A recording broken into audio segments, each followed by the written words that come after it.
You always want your sheep to follow you. You don't want to push them.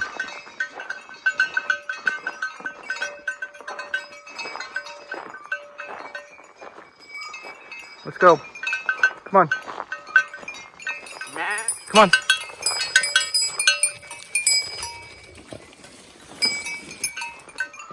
Come on, let's go for a walk. Come on.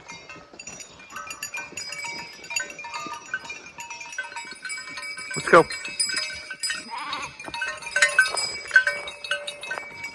Let's go. Come on. Come on.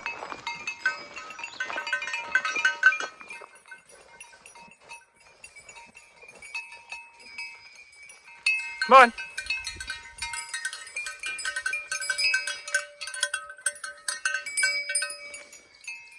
Come on.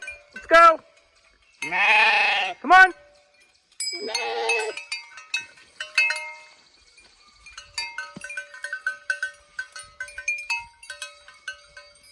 This one right here is a young ram, and you want to watch his behavior.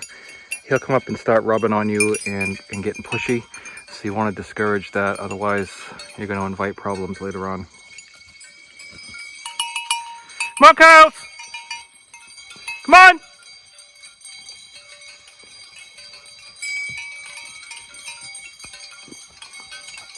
Come on, cows!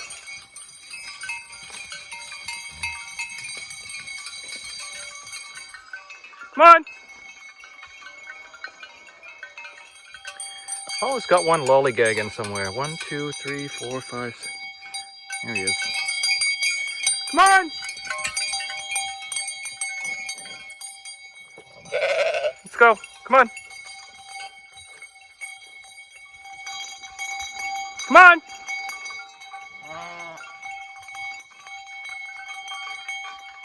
They're all saying, "What? You tricked me!" Henry, that's not a good spot for you to be. Get out of there. You need to go be a sheep today, Henry. You'll be all right. Just go with your pals. There you go. You'll be okay now. These sheep will clean the stone wall. They usually climb all over that and keep the weeds off. You can see them working their way down through, and there's a couple spots, I think, where the fence is kind of low. And I think I fixed it, but they are very good at finding where the holes are. They don't jump the fence like goats do, but if they find an opening, they'll slither through it. You can see that ram just came down and was in between the fence and the stone wall there. But I want them out here working on this field today.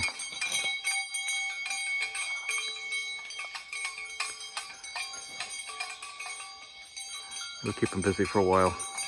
So I kind of need them out of my hair because I've got a couple things to do up here. I want to repile the compost, so I want to turn that all over and move it.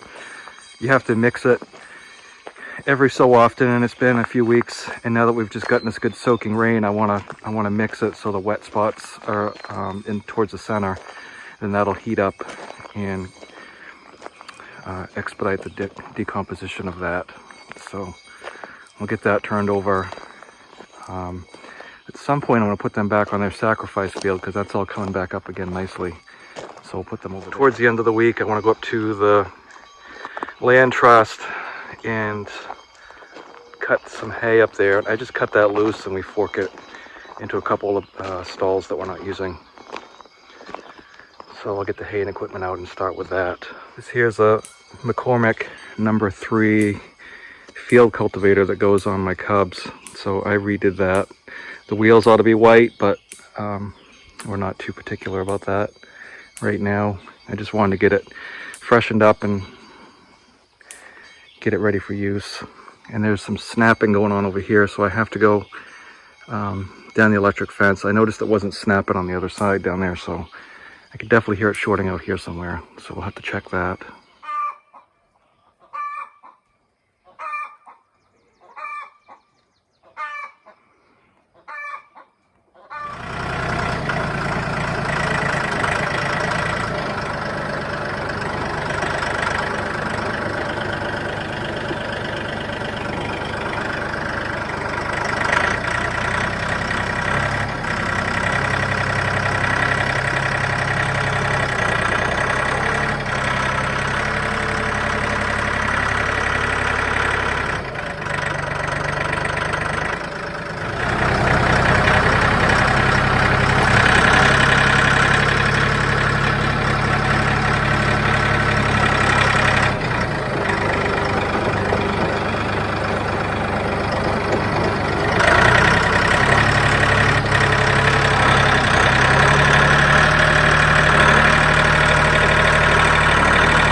like last day of school. End of the line for the bus. It's time for summer fun. Farm fun. They're so excited. Oh, there's my helper. So the compost is all turned over. It's nice and black. I can spread that this fall. I've rigged up this light with a clapper on the electric fence up here. So this little clapper right here. So the red goes to the hot and then the black just goes to the ground, which is the barbed wire, because that's connected to every one of these metal posts. So that makes a perfect ground. Now I can tell at night if it's working or not. You just come out here and look at it. Or you can hear it. So I started with the shocker knot here. This is for birds, and it works great for chicks. You can see how fine the mesh is here. And so the little tiny chicks can't get through this. Then you got the, see this right here? It's like a bird net for the bottom 14 inches or so, and then it goes more like a sheep fence. It's for sure electrified. And so I think the shock means you touch this, and knot means you touch this. Because this really feels like plastic anyway. But anyway, what I'm doing right now is I just move the fence over, hit it with the mower, and move the fence back. So I've got a mowed strip on both sides. You don't want the grass to be too high with this, because what happens is the tall blades of grass will hit, you know, the electrified part that I just showed you, and then it shorts out. I do keep the geese out here. It keeps the Japanese beetles and larvae off from my fruit trees. And you can see Mama Goose right there sitting on her eggs. I don't think they're gonna hatch, but she's been pretty diligent about sitting on them now for at least 2 weeks. So we filled in all the places that the corn planter missed in the field. And you know, one thing, I've got my phone on me all the time, but I forget to record half the stuff I do. And then after it's done, I'm like, oh yeah, I should have recorded that. But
her clutch of eggs, but I'm not super optimistic. Irrigation project is working pretty well. I've got, look at all the peppers setting on there.